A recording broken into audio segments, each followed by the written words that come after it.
One of my subscribers has mentioned that rabid animals have been a problem in his area. I've also had some experience with rabid animals myself, so I think this video about defense against small rabid animals may help some people. In this first attack, it appears the daughter is coming home from school and the raccoon approaches her and starts biting her leg. After hearing her daughter's screams, the mother comes outside, grabs the raccoon by the neck off of her daughter, and gets her daughter safely inside the house. The mother then has to pry the raccoon's hands off of her before she can throw the raccoon away and go inside. Both the mother and the daughter receive scratches from the raccoon and later receive the rabies vaccine. Many of us would prefer to use firearms to dispatch rabid animals from a safe distance, but things don't always work out that way. Likewise, it would be ideal if you could call the professionals like the DNR to deal with the problem while you get yourself to safety. However, in one case, the DNR, the police, and animal control were all called to deal with a rabid raccoon, and none of them felt the need to do anything about it. Eventually, this raccoon was trapped with a rake in a dog cage by the residents of this neighborhood, so you can't always rely on any of your government agencies to protect you or your children sometimes, as this happened very close to an elementary school. The vast majority of the time, someone will show up if you call the DNR or animal control. I've even seen law enforcement departments euthanize rabid animals when asked as well.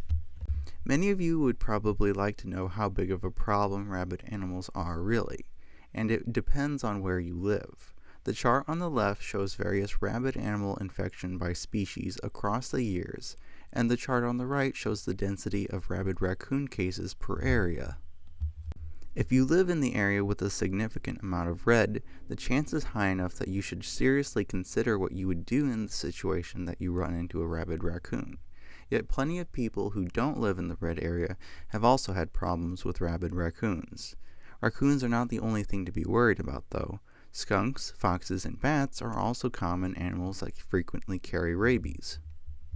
Coyotes, wolves, bears, cougars, any number of creatures can also be rabid, but it's less common.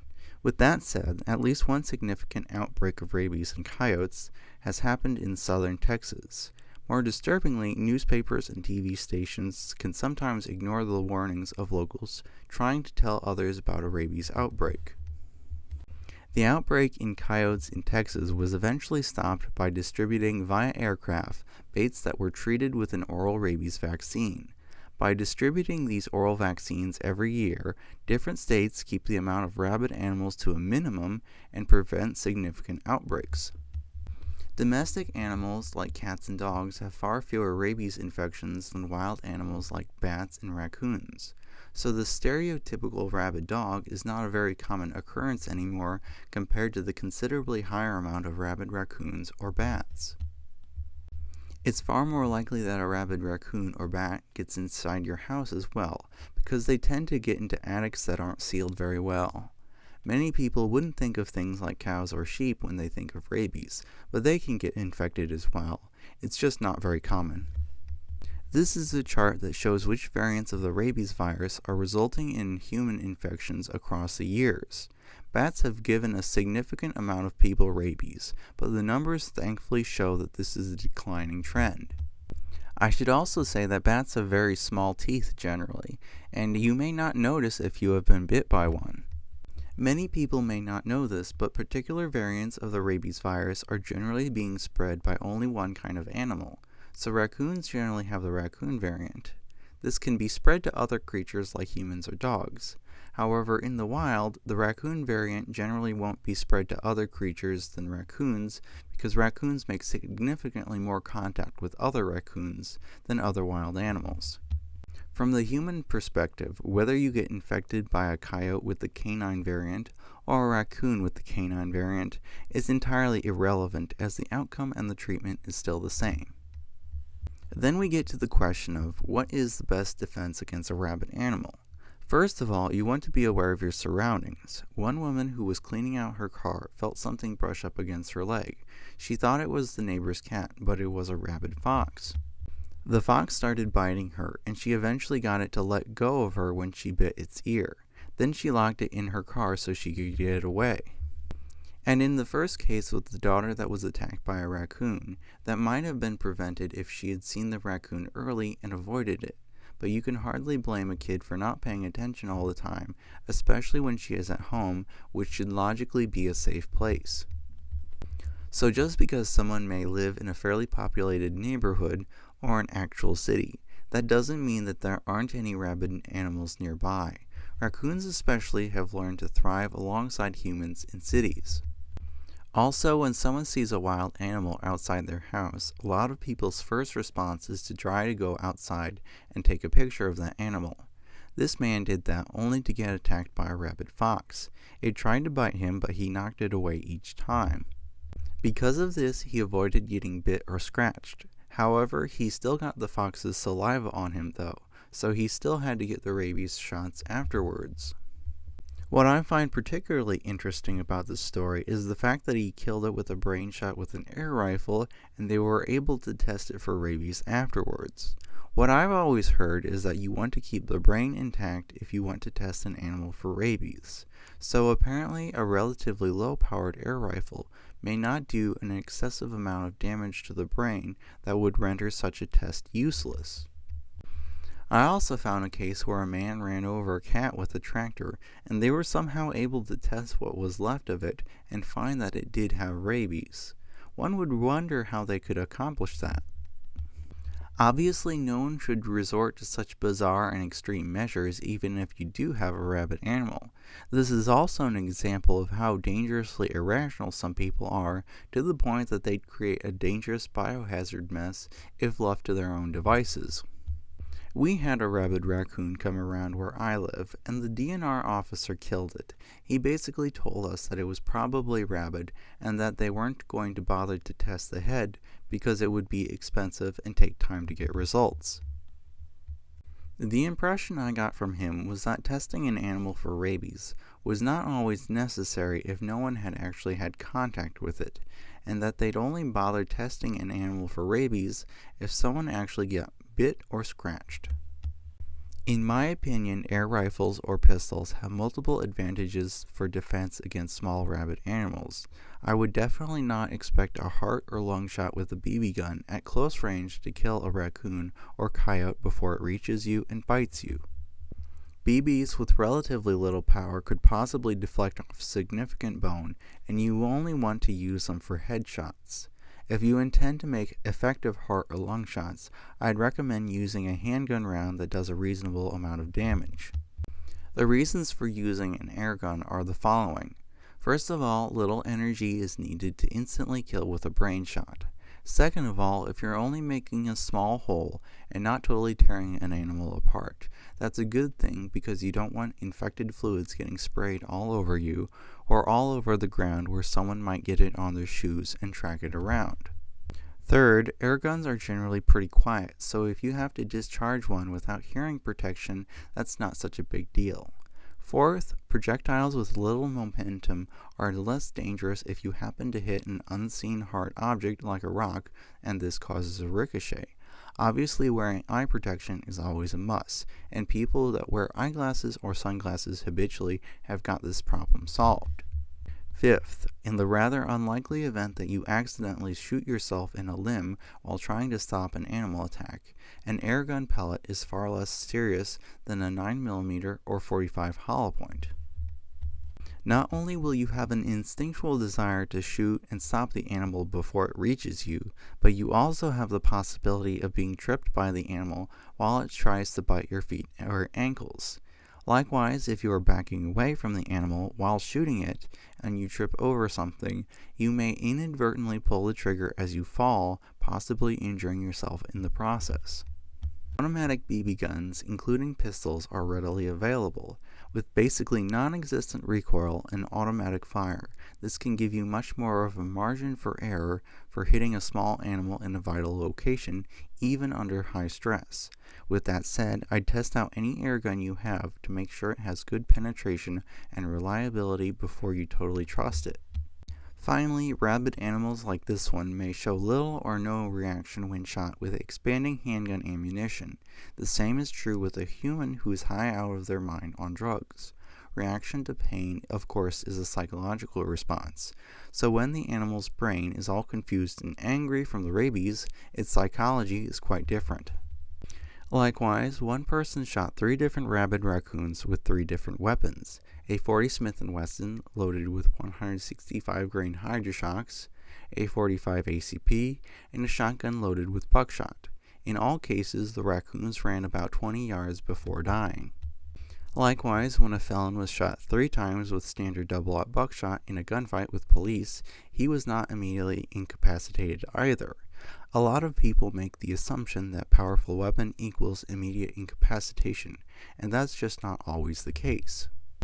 In comparison, one person found that with a rifle, Federal TNT 22 Magnum bullets were reliably instantly dropping raccoons, despite the fact that they weren't being hit in the central nervous system. Does this mean that shotguns are inadequate compared to the 22 Magnum? Hardly. A more reasonable conclusion may be that hydrodynamic shock, leading to brain damage in raccoons, may not be a consistent or reliable effect with 12-gauge buckshot, but that's not something I've tested myself, obviously. That person didn't cut apart the raccoons to show us the results, but we can look at the same round shot into ballistics gel to confirm that this TNT bullet has very shallow penetration, high fragmentation, and a pretty wide wound channel for a 22 Magnum. The same person who tested the TNT rounds also used CCI stingers from a rifle. He shot a raccoon in the shoulder with a stinger, and the bullet apparently stopped there. The raccoon got up on 3 legs and started to walk away, so he had to shoot it again and kill it. Needless to say that you shouldn't use 22 Magnum stinger rounds for self-defense against humans if they're questionable sometimes even against raccoons. I would also assume that the TNT bullet would have a similar problem with underpenetration if it had hit bone with a shoulder shot. Most people are not going to carry a rifle everywhere they go for rabid animal defense. They're probably going to carry a handgun instead, so they may decide to use a handgun that they already have bought for self-defense against humans, like a 9mm or a .45, or they may decide to carry something small, like a .22 handgun for small rabid animals, in addition to their regular 9mm or .45. Generally speaking, one doesn't have to worry about over-penetration with 9mm or .45 hollow points on things like coyotes or raccoons in self-defense. This is because shooting at a short animal from a close distance results in any rounds that miss or pass through the animal ultimately ending up in the ground. If the ground happens to be concrete, loose rock, or asphalt, that's a dangerous situation because of the threat of ricochet. Unless you have frangible ammunition or an air gun, any shots that have a hard surface as a backstop can be a significant danger to anyone nearby. If you can keep backing up to a location where soft earth is the backstop, this isn't a problem. However, if you are in somewhere like a paved parking lot in an urban area with no soft earth nearby, that's a significant problem. For defense against rabid animals in urban areas, I believe an airgun is best.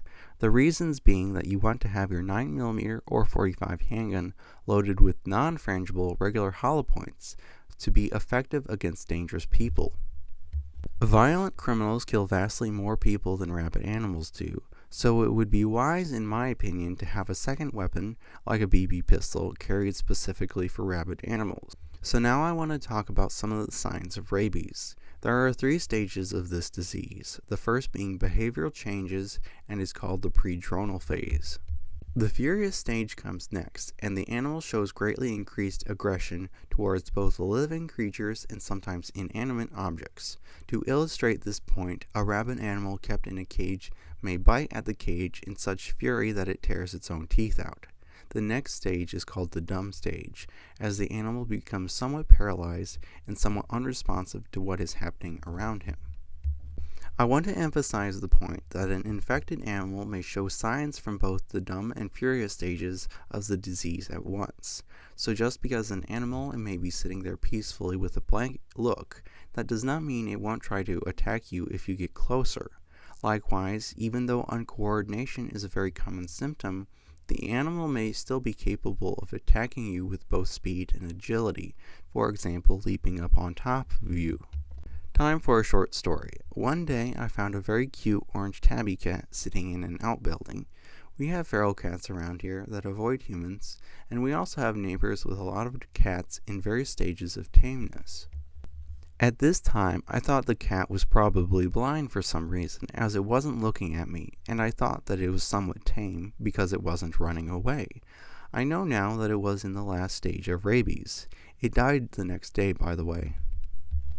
I want to emphasize the point that not all rabid animals foam at the mouth or drool. This cat had absolutely no signs of that, and I had no idea at the time that it was rabid. This is a warning to everyone to avoid the desire to pet the cute cat you just found on the street, because it may prove to be a very dangerous mistake. It is also dangerous to adopt kittens that you find on the street because they may have been infected by their mother. I say this with full knowledge that people will probably ignore this advice because kittens are adorable and they don't think about the risk of rabies when they see one. Finally, if you have an animal like a coyote or skunk that is out during the day and is not bothered by your presence at all and seems to be acting strangely, there is a good chance that it's probably rabid.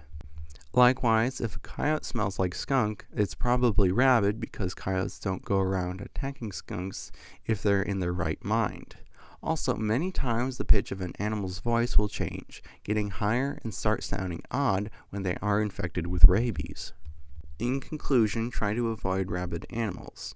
Call animal control or the DNR immediately if you see a rabid animal, and always talk to your doctor if you have any contact with an animal that you suspect to be rabid. If you shoot a possibly rabid animal in self-defense, you can call animal control or the DNR as well, and they will likely take the body. You want to get the rabies vaccine before you start showing symptoms as well if you are bitten. This part is extremely important. If someone gets bit by a strange dog, it would be a good idea to capture it only if you are entirely certain you won't be in any danger of getting bit or scratched while doing so. Better yet, have the person who has been bitten by the dog safely capture it. The reason for this is because we want to monitor it and see if it shows any signs of rabies. And please, if you have any pets, make sure that they have been vaccinated as well.